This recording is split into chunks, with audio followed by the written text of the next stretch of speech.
Let's talk cartoons, shall we? Sure. Why not? How about the Flintstones and the Jetsons? Oh yeah, remember those cartoons? You know, think about it. The Flintstones was about what? Primitive tools, very primitive tools. The Jetsons were all about automation, robots. Sounding familiar? Here's the thing. The Flintstones paid for everything with clamshells. The Jetsons paid for everything with digital. Yes, right? So, people think that these two are very diverse and that they actually clash. I personally don't think that they clash at all. Phone's already cracked. Okay. We need the balance of both. We need the balance of the Flintstones, and we need the balance of the Jetsons. Fred Flintstone was actually an entrepreneur. What did Fred Flintstone do? Anybody remember? A quarry, right? Did you know he also created the glue and started selling glue? That was part of what he did. Now, it was dinosaur glue, but it was glue. Now, the Jetsons, on the other hand, they were all about what? Convenience, automation, flying cars.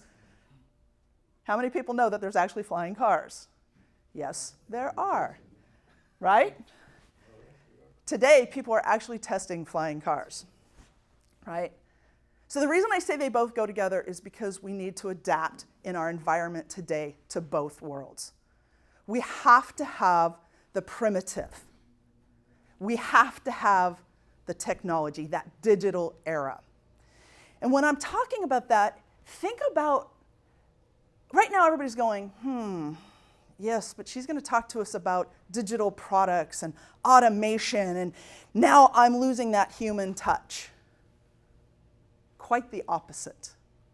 For me, it's all about the human touch. And I'm going to talk about 3 categories today. And we're going to start with revenues, right? Automation and technology into digital products. There are only 3 types of revenues in every business. 3 types of revenue.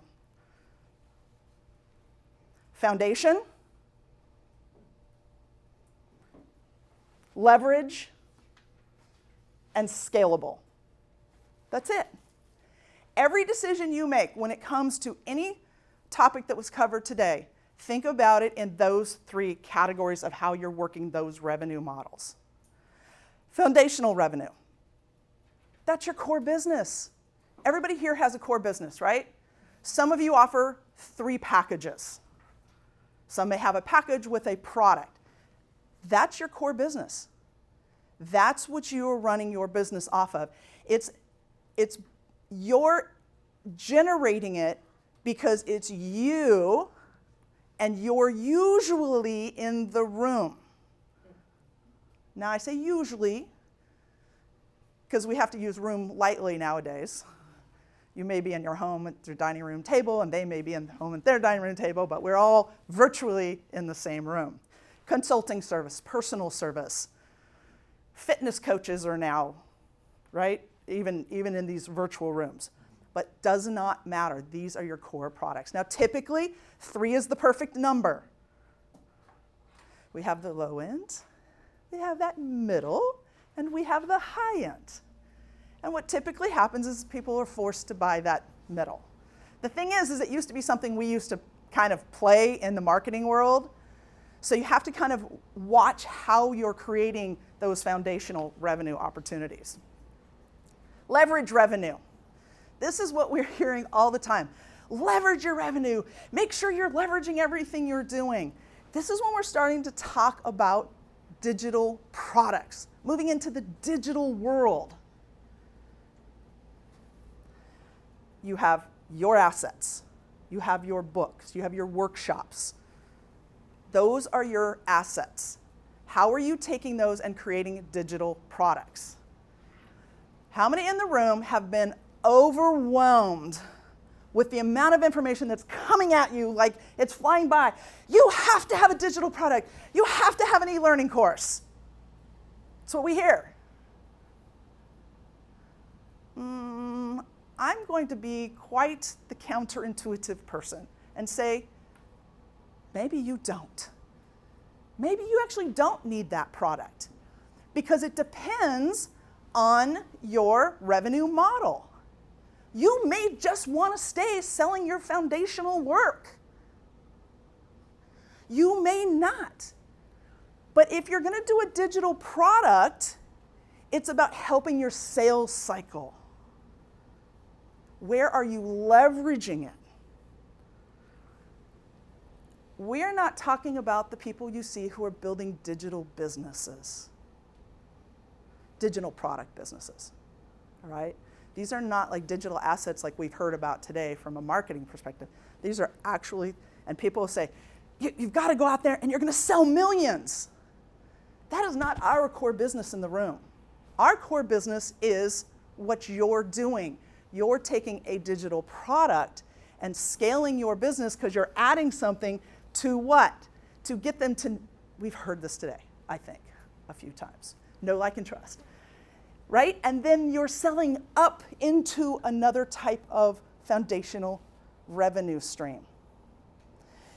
But you have your online courses, you have your hybrid courses, you have your templates and your frameworks. So don't just think about it, I'm building this product, and we'll talk a little bit more about when you're building products, what it might look like. Your scalable revenue. Scalable revenue. This is the revenue when you aren't in the room at all. Why? Because you have a framework you have created, and with that framework, you get other people to sell it for you. You are now licensing your intellect. Now, we have a client that created an e-learning course, and that e-learning course was very much about her wanting to license it to other people.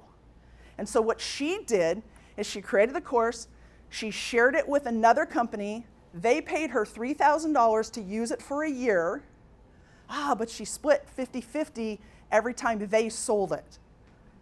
She's never in the room anymore, all right? But it's also helping her credibility. So that is the way you really want to do this. Now, the reason I bring these three revenue models, again, is you have to understand those to start talking about this automation, this technology, and I'm specifically talking about systems and processes. You must automate your systems and processes if you choose to go into leverage and scalable products. It's advisable to do it for a foundational situation because there are things you can do. Remember, automation is about efficiency, right? It's about saving time, creating opportunities. It's the customer journey that you're offering. We said it in the room today too. It's about them. It's about your clients. How do you make it easier for them to find you, pay for you, and get access to you? That's what we all really want, right? All right. When you're talking about automation, if you're talking the foundational arena, that's you're automating your administrative tasks, your billing, your calendar. So who in the room already uses some form of calendar automation? Okay. When you use your calendar automation, is it set up in the back end to notify everybody and remind everybody when they're going to be and when they're going to show up? Okay. So that's the typical one that everybody's using, right?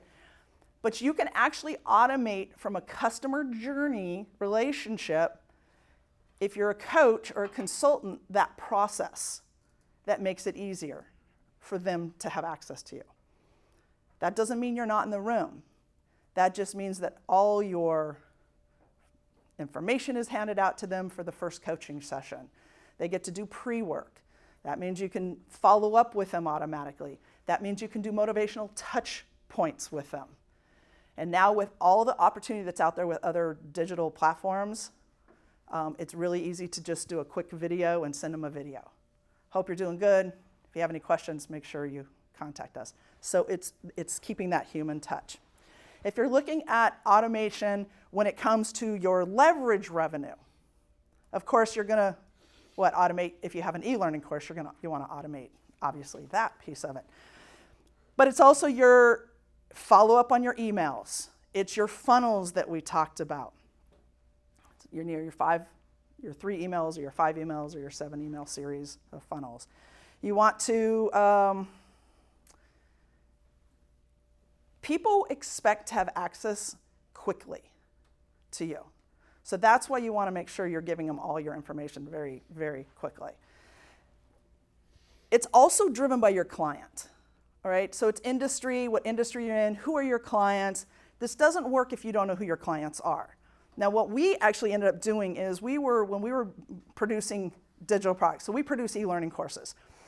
But what was happening is when we were producing them, they kept coming back and saying, but I have 5 different apps now, because I had to get Kajabi, I had to get Thinkific, then I have Calendly, I have MailChimp, and all of these. So it actually, driven by our clients, coming back to us and said, how do we integrate everything?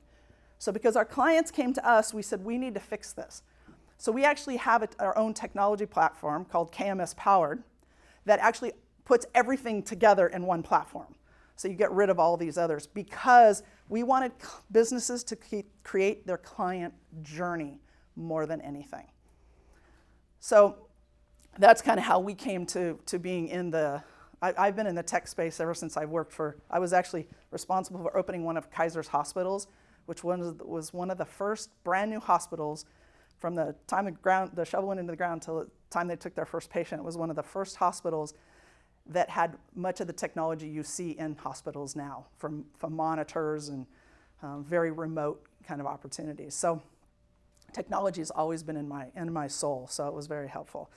And then, of course, you cannot do any kind of scalable revenue model without automation because you're not in the room, right? But the personal stuff is you smiling on camera, right? That's what it's about. So you create it. But then you get other people who are selling it for you. But they're really using your framework, so they have to be passionate about what it is that you do. But you can't, without automation, go that far. So let's talk digital products. There are many digital products, and the first thing everybody says, my e-learning course has to be 5 modules, 5 lessons. It has to all be voiceover. It has to all be video. Digital products think much broader than that. So yes, those are digital courses, and they can be hybrid, voiceover, video. Those are great if that's what you want to do. But go over here. Could you create a digital product that is simply welcoming your client? See, we talk about staff onboarding, but you could literally create something that's super simple to onboard your client. We have an attorney that, okay, how do attorneys charge, right? By every 10 minutes. Yes? Some, right? I'm sorry. I am so old school, man, so old school. Okay, they charge by every 6 minutes. Which means if they're not working directly with the client, you're not billing. So we have an attorney that created this fantastic video with the ability to hand out or have the client download information. So the client would get that information, and what they would do was when they got all that information, they would fill out everything. They would watch her on video. So now they already have that interaction. They would then come into her office, and they would sit there, and they would see another educational video, and it would talk about, she was a divorce attorney, so she would talk about the emotion of it, and you know how sometimes it's okay when you come in, it's going to be okay to be emotional, but make sure you have all this information. So she reduced by 45 minutes those kinds of interaction. The client, when they came and sat with her, she was able to get the work done faster, and within that interaction, but that 45 minutes became billable hours for her. okay? So think bigger than the traditional, just the 5-module, 3-lesson kind of digital product. The other thing is the hybrid model. When we're talking about the hybrid model, that is you have a 5-week workshop. Maybe 1 hour of it, or maybe 2 hours used to be on video or in person. Well, you can create digital products for the first hour, give it to them, they come prepared, and then you have office hours for the next session. So 10 hours gets reduced to 5 hours, but they're still getting the exact same amount. And here's the great thing about it. You're charging them the same exact amount. Okay? So just think broadly. Other digital products, you hear about communities and memberships. If you do a typical, just want to do a membership or community, you have to have a following. We can talk more about that. But think very broad. So what I want you to do is just think, here's my 3 categories. I have my 3 revenue categories. Then you say, I do everything in the foundational revenue stream. I do everything in the leverage revenue stream. I do all of this in the scalable, or I want to in the future. Then you go back and say, what are the things I can automate? What are the things that I can create systems and processes for in each of those categories? And then you go back and say, oh, what kind of digital product can I create to save me time and money while staying personal and creating the client journey? And if you take an hour when you get back to where it is you're traveling, and you take 1 hour to do that, you will discover things that you have been wasting your time on, and you can shift just like that opportunity. So embrace those things, embrace it. You're going to have to. It's here, but I still want you to stay the Flintstones. Still want you to stay a little bit of the Jetsons and realize we need to balance the both of them, okay? And with that, I wish you the best.